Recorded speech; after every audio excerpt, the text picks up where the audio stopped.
সাধারণত জেনেটিক্যালি যাদের অতিরিক্ত অয়েল প্রোডাকশন হয় ফেসে কিংবা যাদের অতিরিক্ত ব্রণ হওয়ার টেন্ডেন্সি রয়েছে তাদের ক্ষেত্রে দেখা যায় এই ওপেন পোরটি আমরা বেশি দেখতে পাই।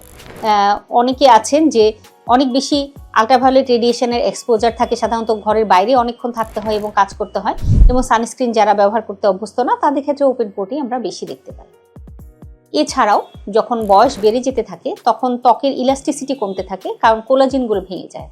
তখনও কিন্তু ত্বকের ইলাস্টিসিটি কমে যাওয়ার কারণে এই ওপেন পোরসটি আমরা বেশি দেখতে পাই। তাহলে এর সমাধান কি?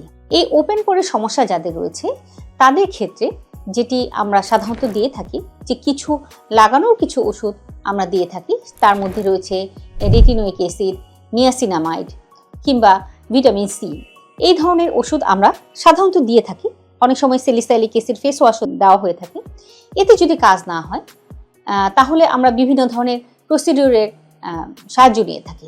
তবে একটি কথা মনে রাখা প্রয়োজন যে ত্বকের যে কোনো চিকিৎসায় যদি ভালো ফলাফল আমরা পেতে চাই তাহলে কিন্তু ধৈর্য সহকারে এটি অনেক দিন ধরে ব্যবহার করতে হবে, কারণ ত্বকের এই ফলাফলগুলো পাওয়ার জন্য একটা দীর্ঘ সময় নিয়মিত এই ওষুধ ব্যবহারের প্রয়োজন।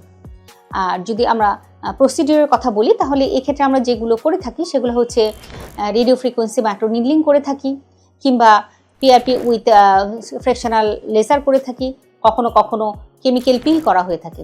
এই সমস্ত প্রসিডিউরের মাধ্যমেও কিন্তু এই ওপেন পোরের যে অ্যাপিয়ারেন্স বা এই ডাইলেটেড পোর এগুলো কিন্তু অনেক সময় আমরা কিছুটা নিয়ন্ত্রণে রাখতে পারি।